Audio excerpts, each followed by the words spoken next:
This is Gilbert Gottfried, and I'm here with my co-host Frank Santopadre, and this is Gilbert and Frank's Amazing Colossal Obsessions. It is. Our guest this week is Mark McCrae, who's coming out with his new book, The Best Saturdays of Our Lives. Can you tell us what this is about? Yes, and thanks for having me on the show. Of course, thanks for your incredible patience while we sat here with these two loons. We just had Billy West in here as a segue for you. Awesome. I really like Billy West. Yeah, he's funny. A really great voiceover actor, definitely. Great talent. So my book is The Best Saturdays of Our Lives, and it's a book that chronicles how Saturday morning programming became a competitive business. And I highlight the studios, the networks, the executives that worked in the industry at the time, as well as some of the programming strategy. And what's your journey, Mark? How did you wind up at Adult Swim? Because you come from programming. That's correct. Yeah, so I worked on the kids side of the business. I was part of the team that helped launch the Boomerang Network. Yeah. And I was hired as a cartoon expert to create strategy for a lot of those old Boomerang shows, like the Bugs Bunnies and Scooby-Doo. Yeah. I had before my book was a book, it was a newsletter. Mm-hmm. And it got the attention of Mike Lazo because I used to send a newsletter around to people in the industry. I know that name. And they felt that I would be a good fit in helping to form Boomerang's programming strategy. So I did that for a while, and then I also worked on the Cartoon Network side, helping to promote shows like the Powerpuff Girls and Dexter's Laboratory. We would come up with all type of crazy stunt ideas, the 10 best Powerpuff Girl adventures ever, or Dexter's Mad Scientist stunts, to try to get the kids in the seats. So you were marketing those shows? Correct. Gil, did you do any of those shows? Did you do voices for any of those? Dexter's Lab or Powerpuff Girls or any of that? Any of that Cartoon Network stuff? No, I did. Let's see. I've done so many cartoons. Well, he was Jerry the Belly Button Elf in Ren on Ren and Stimpy, Mark. Oh, that's cool. And then I popped up as the dentist in about 3 episodes of Fairly Odd Parents. Oh, yeah. Yeah. Fairly Odd Parents. That's one of my favorite shows. He's been making the rounds. And then I do this, that's for PBS, Cyber Chase. And you did Ninja Turtles. Oh, yeah, a few. As Krang the Subprime. Wow. Which version of Ninja Turtles? The one from the 80s or the later versions? Recent, yeah. Oh, the recent ones. Yeah. Okay. Yeah, he gets around, Mark. Yeah, but you're like cool. us. I mean, you're an obsessive kid about this stuff. I mean, you're the focus of the book, or at least the part that I locked in on, was the 60s stuff. Oh, yeah. The 66, 67. You called it, what did you call it? I called it the Big Bang. The Big Bang. Yeah, I thought that was interesting. Yes. Go ahead. You talk about this cartoon series that, as a kid, I would sit there with my jaw hanging open by how bad it was, and that was the Marvel Superheroes cartoon. Yeah, let's cover that.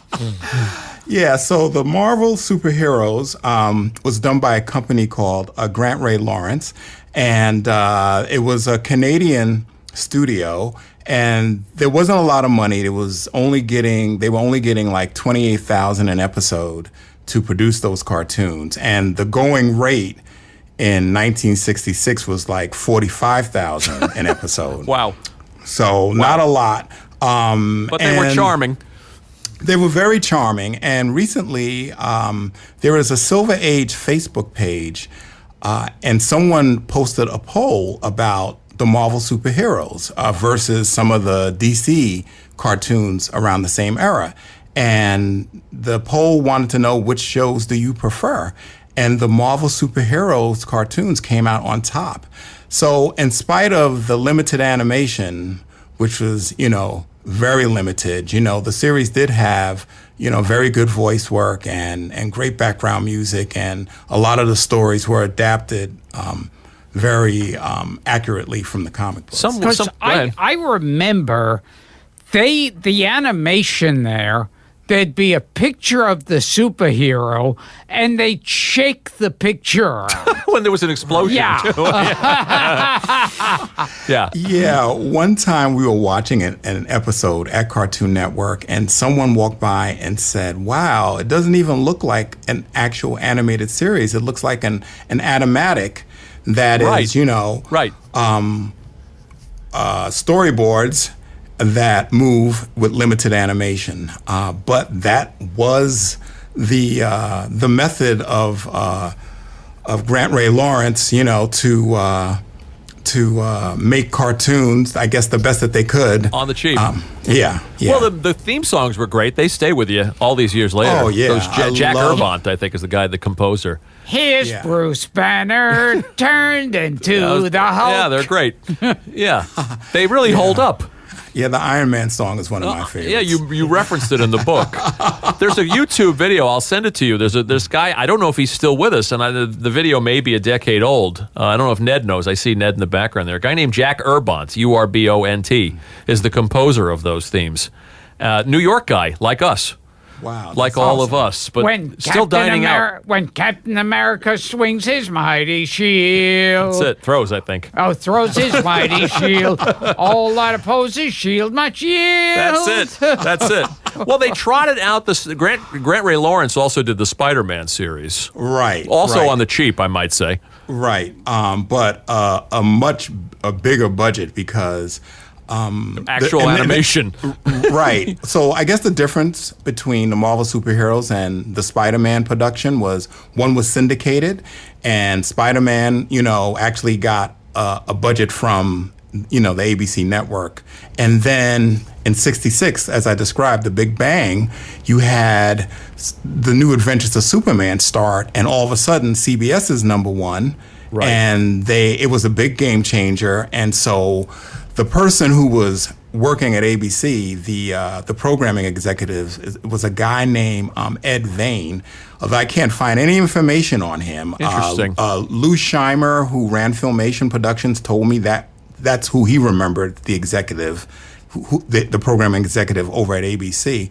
But I just thought it was a genius move that he says, okay, if the CBS shows are beating me with DC, I'm going to go after Marvel shows. And I'm going to make sure that they have a decent budget. And what's really cool about all those 1967 shows is that, especially with Spider-Man, you actually got to see what these guys could do with an increased budget, even though it was still limited. They were terribly charming. I mean, well, you know, with all these things, you go back and you look at them Yeah. years later. I mean, I had not seen those Spider-Man cartoons in 25 years, 30 years, and I went back and I was shocked by how crude they were because I didn't remember them being crude when I was 10 or, Right. or 9. But they retain a lot of their charm and those great jazz scores. Oh, yeah, that's Ray Ellis. Ray Ellis. Who I mentioned in my book as well. Yeah. He, was a jazz musician. Can't talk. He was a jazz guy, and he worked with Lena Horne and, you know, a lot of the jazz greats. And he ended up, after, you know, doing the Spider-Man background music, he ended up working at Filmation for many, many years. And he's a very versatile musician. Definitely. It's pretty hip music when you go you go back and you listen to that stuff. And Hoyt Curtin's work on Johnny Quest. Oh, yeah. Hoyt Curtin. I had the pleasure of talking to him. Oh, you did? When I first started working at Cartoon Network. I can't even remember why we had a conversation. He called to get some type of information from me, and I tried to keep him on the phone as long as I could. He's a legend. Just to kind of ask questions and not try to come off as a fanboy, but, you know, try to make it seem like it was more business. Sure. I remember they had two things that they'd play constantly on Saturday in between the cartoons. One was a rhyme that said, "No school today, no school for me. It's Saturday morning on ABC." Does that ring a bell, Mark? It does not. But one of it's interesting that you remembered that theme, because I remembered one also, but it was it was a CBS theme, and it went something like, oh my gosh, I got all these themes in my head. So there's one that was in prime time, and it was something like the best ones right here. No, just like last year, the best ones are right here on CBS. And the Saturday morning one went, I can't remember. This is the strange stuff that sticks in your head, Gilbert. Yeah. All these years later. Was that new? Go ahead. But I was going to say, it's really cool that, Gilbert remembers that because, it was all about themes and jingles back in those days. Sure. And years later, it's still in your head somehow. Oh yes, the kind of crap we talk about on this show. I mean, we're obsessed with the most, the most minute details. These are some of the shows: The New Adventures of Superman on CBS, which you mentioned, which Fred Silverman of all people was behind. Yes. So was that the one with Bud Collyer? Yes. Doing the voice from To Tell the Truth. I remember those very well. Yeah, so the story is that CBS was number one in prime time and, pretty much number one during the daytime where they aired mostly soap operas and game shows. And so they wouldn't let Fred Silverman really do anything. And they said, well, look, Saturday morning's in last place, why don't you try to, do something with that strategy. And so they gave him Saturday morning to work with. And the first thing he did was get all the black and white cartoons off of Saturday morning and brought in color cartoons. And he, realized that superhero programming was trending. And I think a lot of that had to do with the Batman Adam West series that had premiered earlier that year in 1966. I just remembered another one. There's nothing to do today. There's nothing to do today. There's nothing to do today but have some fun. Which network? I forget. The one in his head. Yes. Listen to this list, Gilbert. The Marvel superheroes, The New Adventures of Superman, The Mighty Heroes. You remember The Mighty Heroes? No. With Diaper Man and Rope Man. And, okay. what was it, Tornado Man? That was a Terry Toons show. Yeah, that was Terry Toons. Frankenstein Jr. and the Impossibles. Does any of this ring a bell? No, I remember one early cartoon I remember was Herman the Monster. Milton the Monster. Milton the Monster. Milton Yes. the Monster. Yeah. Who was behind that? Was that was that not Rankin Bass? Wasn't Rankin Oh, Bass? God. I can't recall. Yeah. And I watched the show, but The it's Milton the is Monster Show. Is 2 that it? drops of essence of terror, 3 drops of sinister sauce. When the stirring's done, can I lick the spoon? Of course. Better hold my head. It's starting to tick. Better hold my mouth. I'm feeling sick. It wasn't to Patty Freeling, was it? No, it wasn't the Patty Freeling. It was an independent. I want to say it was someone like Sam Singer who did Courageous Cat. Okay. I remember just can't Courageous recall. Cat. too. And it was an imitation of Gomer Pyle. That's the way right. Milton would talk. That's right. See, you remember? I watched that show as a kid, but I didn't remember that aspect of it. But I do remember one of the Saturday morning sing-alongs, and it kind of went like this: Saturday morning on CBS. And it just when I sing the song, I got to chill. It just brought back wonderful memories. Where are you from originally? The Bronx? From the Bronx. So you were watching the same channels we were watching, not only the networks, obviously, but 9, 5, and 11. Correct. And a lot of stuff was syndicated in those days, because I didn't see original runs on stuff like Felix the Cat or even Courageous Cat and Minute Mouse. You remember those, Gilbert? Yes. Yeah, I'm pretty sure I saw those in syndication. Yeah. Or Magoo or Batfink. Batfink. Well, the same company that did Batfink did Milton the Monster. Okay. And it's just the production company just escapes me right now. Yeah. And talk a little bit about the Japanese animation too, because Gilbert was into Gigantor. Ned looked it up. What was the company? Hal Sager. Hal Sager. There you go. Yeah. We should have known that. And Thank you, Ned. I used to like Roger Ramjet. Where Roger Ramjet and his eagles fighting for our freedom. We fly with them through outer space, not to join them, but to feed them. Roger Ramjet is our man, hero of our nation. For more adventures, just make sure to stay tuned to this station. You know? Ring a bell, Mark? Yeah, I actually used to own a Roger Ramjet T-shirt for the longest Wow. time. And when I was younger, I thought that Roger Ramjet was produced by Jay Ward because it had a similar look. And you it would know? have a kind of a sarcastic comedy to it. Right, exactly, like a Jay Ward cartoon, Yeah. like a Rocky and Bullwinkle. Now, Filmation was doing a lot of DC characters. You'd have the Batman Superman Hour, the New Adventures of Superman.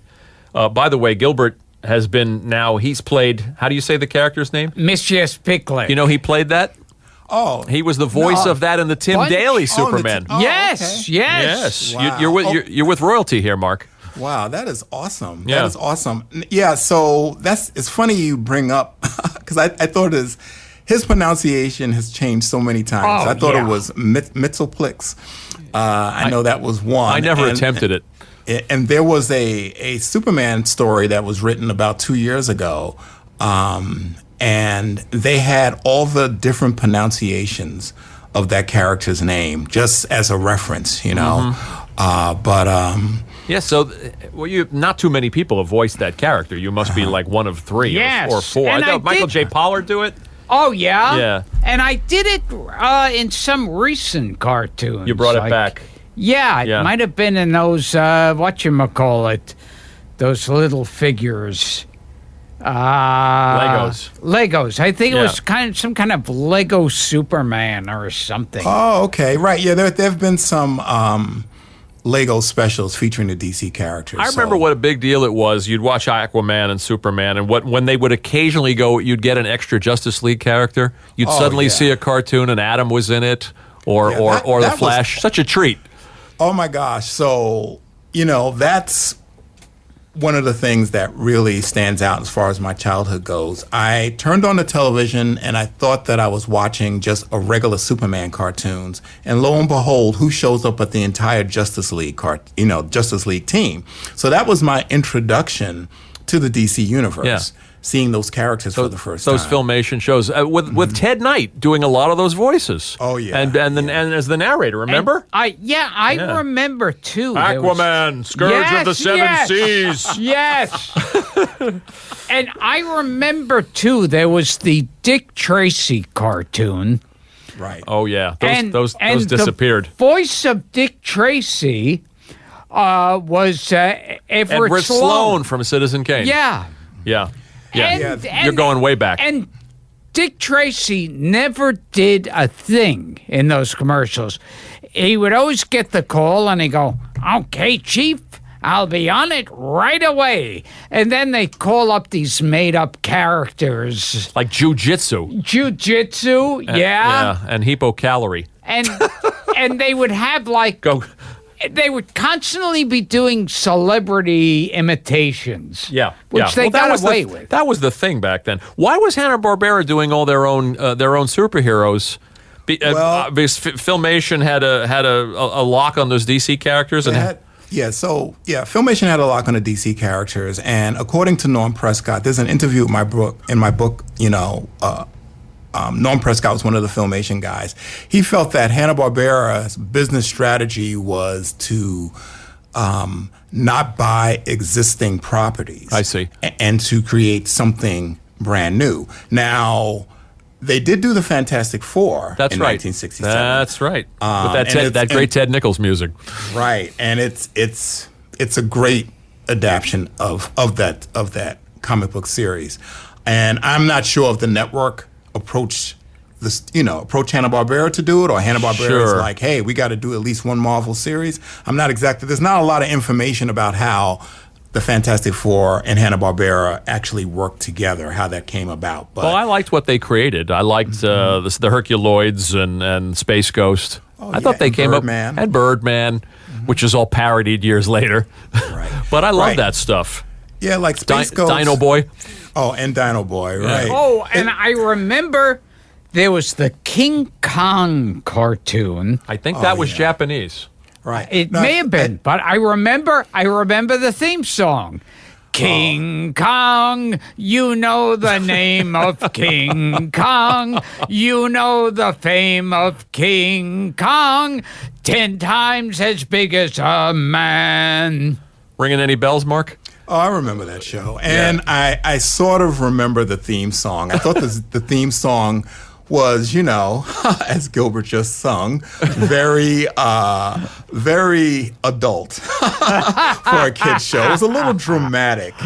This is an interesting turning point in your book. Why did they start getting away from superhero shows? There was some nervousness or some anxiety about violence and fisticuffs in Saturday morning. Oh, yes. And so, first of all, the Vietnam War was going on, and the Vietnam War, images from that war were being shown on the 6 o'clock news every night. Sure. And a lot of parents groups were really concerned about the violence that was taking place on superhero shows. And so you also have to understand, in 1967, there was thanks to Superman being this huge hit, the following year was the first year that Saturday Morning actually reacted to a trend. And that trend was superheroes. And so you had more superheroes on the air than you ever had in the entire history of television. And a lot of those programs were violent. Yes. Sometimes the villains would get left for dead, or things would happen and you're not sure what happened to the villain. And so a lot of it was going on. And what I found interesting about Fred Silverman was that while NBC and ABC were pulling back their superhero programs, Fred Silverman found out that the animated rights to Batman were available and decided to greenlight the Batman Superman hour. Parents groups and pressure be damned. He just went and did it because Superman had been like his number one show for 2 years previously. And, he was going to find a way to keep that show going in spite of. Great memories of those shows, but it sort of ushers in the overreaction to violence or the negative reaction to violence on Saturday morning. Sort of ushers in this era of music-oriented cartoons. So suddenly here comes the Archies and Josie and the Pussycats, and there's an Osmonds cartoon, and there's a Jackson 5 cartoon. Do you remember all this? Oh, absolutely. And Sid and Marty had the Bugaloos, and yeah, and the Josie and the Pussycats, that was definitely fuel for her masturbation for a little boy back then. This is a G-rated episode, Yeah. And the Cattanooga Cats. Oh, the Cattanooga Cats. Yeah, all that's doing their thing. All that stuff. We had Ron Dante, by the way, here on the podcast. Oh, that's awesome. Speaking I'm of, a huge fan. Me too. Of Ron Dante. We are too. And even the Fat Albert and the Cosby Kids sang. They had a band. They had a band. Everybody had to sing. They played with instruments from like a junkyard. They were a junkyard band. Right. Yeah. So that was a trend. That was a trend. This is like 68, because by that time also the Batman live action series is breathing its last. Right, it's breathing its last, and that's how CBS and Fred Silverman were able to get the animated rights to Batman, to create the Batman Superman hour. And because the Archies unexpectedly tracked so well ratings-wise, obviously the networks decided, hey, we don't need superhero shows anymore. We can just go with teenagers and music now. Right. And these are the days when you would see the little 45 on the back of the cereal box.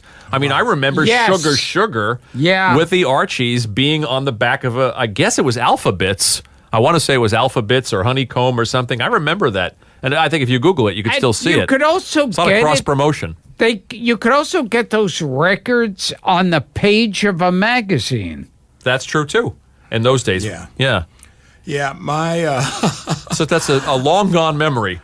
Right. My parents, for whatever reason, wouldn't buy any of the cereals that had the records, unfortunately. Why was that?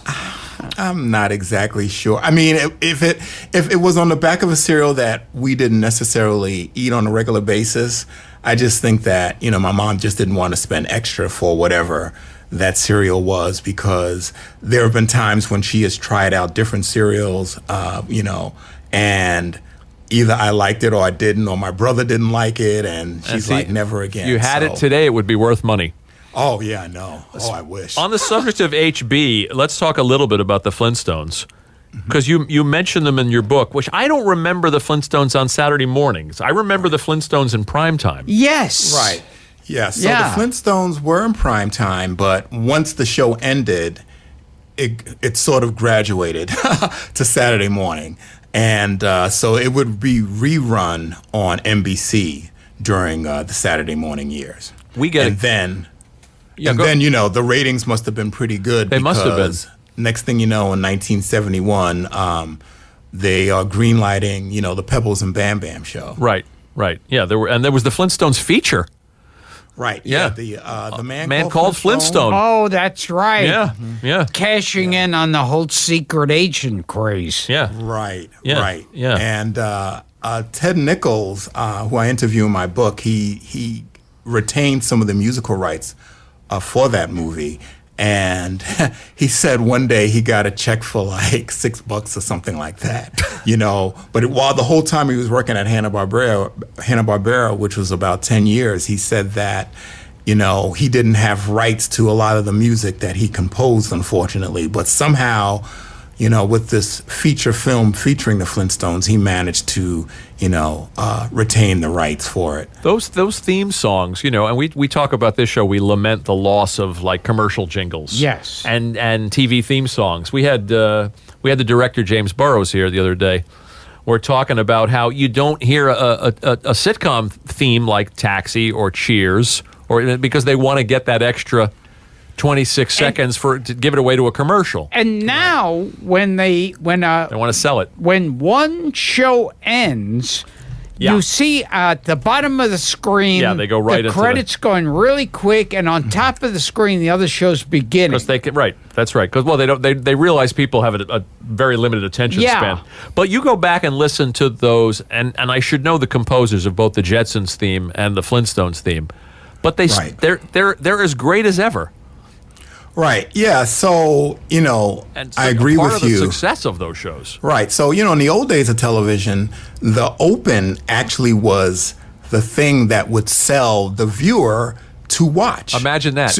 To bring you in to the series. And nowadays, as you pointed out, sometimes there is no open, and they want to get you to that content as quickly as possible. And maybe that's because there's streaming, Sure. competition, and Sure. cable and satellite. I love too that the Flintstones and the Jetsons, they also fall under into that category of theme songs that set up the show. Yes. Here's George Yes. Jetson, Jane, his wife. I mean, it couldn't be any more explanatory. And even the Flintstones theme tells you everything you need to know. Well, it's about just the like series. the ultimate in that was always Gilligan's Island. Yes. Well, Hey. Sherwood Schwartz. Yeah, he cashed in on those. Well, there were the two theme songs. There was from season 1 that didn't list all the cast members and said and the rest. And the rest. Yeah. And then somebody's agent got involved. Let's also talk a little bit about Sid and Marty, who we also had here on the Oh, podcast. really? Oh, have you yeah. met those guys? I met them at Comic-Con in 2012. They showed a pilot for Land of the Lost. We love them. And one of their executives named Joe King, actually, when I first started doing the Best Saturdays of Our Lives newsletter, started to mentor me. And, we'd have regular phone calls, and he would explain how syndication works and, how people were in the industry. So when I met those guys in 2012, I wanted to know. I said, well, how is Joe King doing? And Sid told me that he had passed away like the year before, unfortunately. So it would have been wonderful to... Bad timing. Right. To be able to let Joe know, like, look, I made it. I'm in the industry now. Oh, And that's a thanks shame. for your help and support. But that was sweet that he wrote you back in the first place. Yeah. Sid it and was Marty really will be nice. around forever, by the way. Oh, I agree. Sid's a gym rat. He works out Yes. a couple of days a week. And Marty's anger is keeping him alive. Yes. They're like the Sunshine Boys. They really are. They really are. You always, this is interesting too from the book, a theory you have that you always saw a little bit of the Wizard of Oz in Puffin stuff. Yeah, I don't know what it was. It just really reminded me of The Wizard of Oz a lot. You have this character that gets swept into this new world. It's not a tornado, but I mean, it was a storm that sort of brought little Jimmy into H.R. Pufnstuf's world. And, there's a wicked witch, just like in The Wizard of Oz, and there's all these characters. Steal from the best. Right. Yeah. Or borrow. And I didn't know this till I read your book, that NBC was dealing with them on the cheap too. They were clutching the purse strings. Oh my God. On those Croft shows. Yes. So NBC was having some ratings issues, because unlike ABC and CBS, ABC and CBS had a tendency to follow whatever the newest programming trends were. NBC was trying to create a new programming trend, and they were putting a lot of their eggs in one basket. And so a lot of times, while kids were happy watching Scooby-Doo on CBS and watching a wonderful show over on ABC, a lot of the shows on NBC weren't really getting a lot of traction. And, the way that the business models were set up back in those days, the advertising pays the bills, and if you have really great ratings, you can charge a higher advertising rate. And if you have low ratings, well, the rate won't be as high. And I think NBC sort of, in those early days, in at least the early 70s, suffered from having low ratings and not being able to give a full renewal of episodes for a show like H.R. Pufnstuf that did really great ratings. And there's something, you could see it on the internet, and it seems like a bad taste joke put together. But the Flintstones once did a cigarette commercial. Oh yeah, you've seen that. Yeah. Yes, it's infamous. Scary. Different times. Yeah, Fred and Barney lighting up a cigarette and having a smoke. It's so scary. We get a kick out of Mark. We get a kick out of how derivative those HB shows were of primetime characters. That Huckleberry Hound was Andy Griffith, and that the Flintstones was the Honeymooners. The Honeymooners. And Yogi Bear was what? Was Art Carney. Oh yeah, Art Carney. yeah. Right. Art Carney's what I've always heard. Right. And I think somebody sued. I'm trying to remember who it was. Bert Lahr sued them for Snagglepuss. Or something. You could look this up. Okay. It's a good Billy West question. And now, for years, Bela Lugosi Jr. is a lawyer who fights. Did you know this? For these No, people. I did not. He fights for Really? these likeness rights. Because wow. before that, you could do anybody's voice. I mean, I remember for years they had Columbo yogurt and a guy imitating Peter Falk. Right. Yeah. So if you wanted to start a cartoon show now and you just wanted to have somebody go, hey, boo boo, and just do Art Carney, you gotta go through some legal wrangling if you want to do it. Right. Yeah. I guess back in the day it was just there was a lot more liberties. The Wild West. Yeah. Yeah. Tell us this too. This is fascinating. Why did DC Comics hate the Super Friends? Oh my gosh. Well, okay. Because I hated them. Yeah. Okay. So here's the story, right? So again, the superheroes sort of left the air after the 1968-69 season, and there really wasn't a lot of superhero shows on, but kids still wanted to see superheroes, and studios still wanted to make superhero shows. And I think that so the story is that Superman and Wonder Woman made guest appearances on the Brady Kids That's right. series. That's right. And every time those episodes aired, it had huge ratings. And so ABC got the idea, well, obviously people want to see superhero shows, so let's bring back a superhero show. And they brought in the Super Friends, and what I thought was cool about it is the first time that you see Superman, Batman, Wonder Woman, Aquaman, and Robin together on the screen at the same time. So I was really happy and hyped over it, but there was no real action. No. There was a lot of talking. And there was a monkey. And the monkey came A later. monkey. They had a dog first. Wonder Dog was in the Wonder first Dog. season. And then there was Right. Gleek. And then there was Gleek, who came. Gleek in jumped the shark, man. Right. And Oh my God. I remember like the Scooby-Doo cartoons. They would have celebrity guest stars. Always. Paul That- Lynde. Yes. Yeah. And it was always so clumsy because they go, this is the house of Sonny and Cher. I think Sonny and Cher were on Scooby-Doo. Yeah. And Yes, they they wouldn't really do anything. They go, hi, are you looking for the ghost?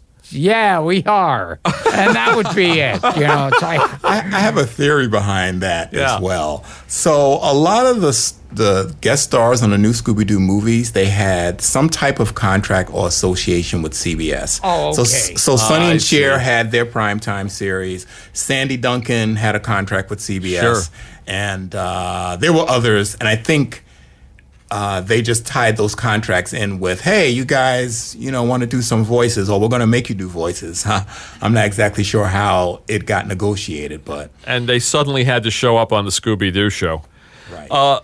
I have one last fun question. Unless you know anything about the Beatles cartoon, and you can tell us why none of them actually sounded like the Beatles, which Gilbert's obsessed with. yes. Right. Well, here's what I know about the Beatles. You mentioned Paul Frees Yeah. as doing Yes. the voices. Yeah. John Lennon, I think. I wasn't a huge fan of that cartoon series, but what I do know is that in 1966, it was the #1 Saturday morning show about that, Gil? overall. The cash it in. And yeah, and it created what every network wants, a halo effect, and so kids stood around to watch the rest of the schedule, and that #1 status was actually upset. The big upset happened with Superman. The New Adventures of Superman came in, and all of a sudden, Superman is the #1 show, and Superman is creating a halo effect with Yeah. Space Ghost and the Lone Ranger cartoon, and It's trends. the Beatles sort of found its way out. Yeah. But something about the series I just couldn't get into when I was a kid. Me neither. It weirded me out, and I knew that they weren't the Beatles' voices, and they didn't bother to try to sound like the Beatles. And you knew it was like, hey, the Beatles are big. We can make a buck this way. Yeah. Oh, absolutely. Now, Ned is sitting behind you, and Ned said to me, Ned, if I have this right, I was supposed to ask the Lou Scheimer story. Is that right? The Lou Scheimer story. Okay. Is he laughing or nodding? Do I have it right? He's laughing and nodding. Lou yeah, Scheimer, Ned- for the uninitiated, ran Filmation. He ran Filmation, and so again, someone else who was a mentor to me in the business. I first met Lou back in 1989. I tried to get a job with his company. He didn't have any openings, but we remained friends, and he told me, that I knew a lot about the kids industry, and he said, well, you should try to find a way to get your name out there. And so after my meeting with him, I decided to launch the Best Saturdays of Our Lives newsletter. And, I was thinking, well, instead of just focusing on one person, why not just focus on the whole industry? And so I started sending the newsletter out to everyone who touched kids content, and that included all the broadcast networks, DC and Marvel Comics. And but it was Lou that actually, inspired me and gave me the idea to find a way to get my name out there. And we remained friends until his passing. When did he pass? It was Prescott and Scheimer, right? Yeah, I'm Norm not Pres- exactly sure the year Yeah. he passed, but it was Prescott, Scheimer, and Hal Sutherland. Hal They were Sutherland. the three principals. Yeah.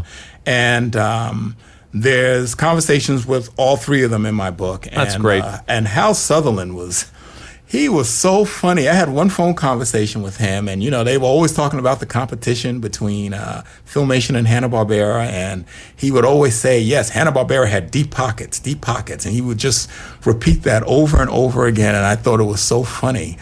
And Hal Sutherland actually has a half-brother that spent a lot of years working over at Hanna-Barbera, Tony Benedict.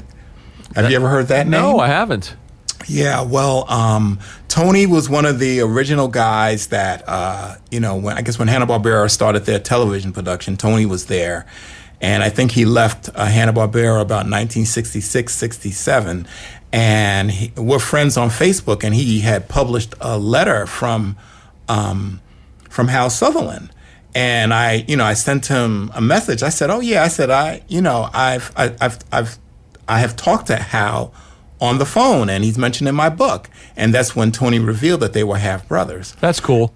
Yeah, and after he told me that, I was just curious about like what was Thanksgiving like with them working for rival companies. Yeah. You know the actress Beverly D'Angelo from the Vacation movies? Yes. Did you know she was an animation artist at Hanna-Barbera?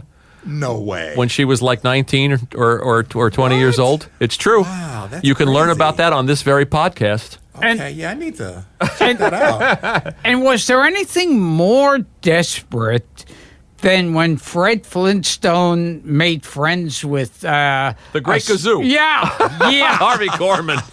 That was desperation. We Give it a have plug. nothing.